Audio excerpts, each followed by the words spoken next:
बांधावरील गाय बांधल्याच्या कारणावरून वाद झाल्यानं चौघांच्या विरुद्ध राहाता पोलीस ठाण्यामध्ये गुन्हा दाखल करण्यात आलाय। कोपरगाव तालुक्यातील काकडी येथे शेताच्या बांधावर गाया बांधल्याच्या कारणावरून दोन शेजारी कुटुंबियांमध्ये वाद होऊन त्याचं पर्यवसन मारहाणीपर्यंत झालं।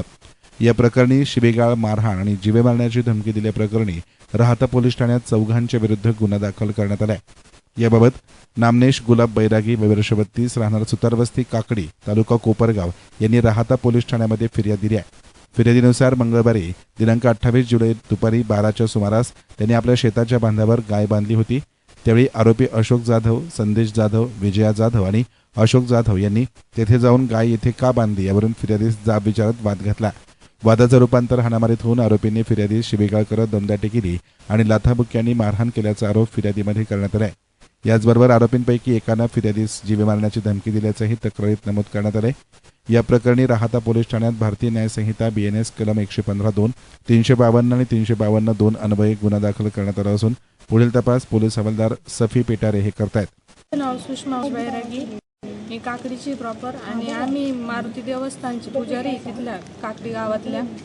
आणि आज काय झालं, सकाळी 12 वाजता आम्ही गाय ना बांधाच्या कडाला बांधली होती आणि ती गाय शेजारच्यांच्या ते अशोक जाधव आहे त्यांच्या वावरात उतरलेली पण नव्हती, बांधाच्या कडालाच आहे आणि अजून पण ती गाय तिथंच बांधलेली।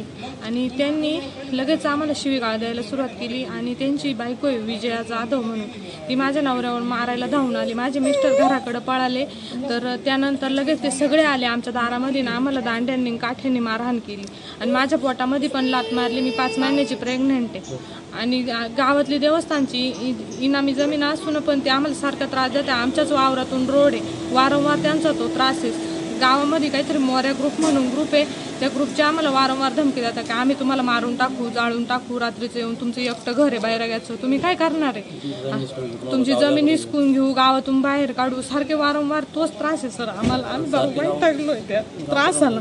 गावकऱ्यांना फोन करून बोलवून घेत्या काय, गावकरी बी त्यांच्या साईडने कधी कधी बोलते आमच्या साईडने, पण कधी कधी त्यांच्याच साईडने बोलत। आम्ही परवा वैतागून गेलोय। माझी लहान मुलगी घर राहती, माझे मिस्टर कधी कधी घरी नाही राहती, सासरे पण घरी नाही राहते। आम्ही कसं वागायचं, ते घाण शिवीगाळ करून डायरेक्ट अंगणात आज मारायला आले, उद्या घरात घुसून मारून टाकतील, हातपाय मोडायची धमकी देते म्हणते आम्ही आमच्याकडे पैसे पडेल, आम्ही तुमचा कधी कार्यक्रम करू, कधी काही करू।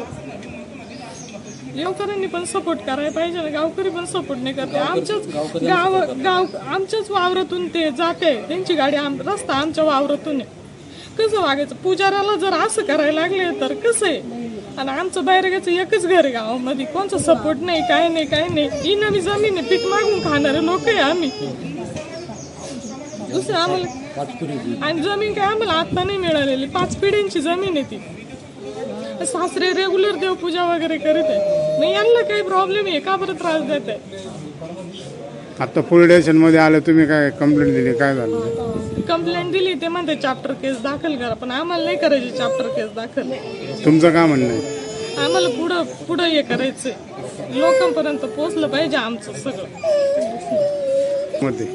पोलीस स्टेशन काहीच नाही करणार, ही फुल गॅरंटी, कारण त्यांच्याकडे देतात। त्या तिथंच बोलले की आमच्याकडे भरपूर पैसे आहे ना, आमचं फार ते कोण कामाला आहे म्हणे, इकडे तिकडे बाहेर कामाला आहे म्हणे, ते त्यांच्या थ्रू आम्ही केस तुमची हे करू म्हणे, दाबून टाकू म्हणे, त्यांच्या पैसे ते काही पण करू शकता, आमच्याकडे काय, आम्ही खायला मागे।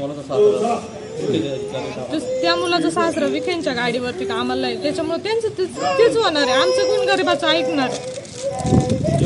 SN मीडियासाठी प्रतिनिधी संदीप वाभळ, राहाता।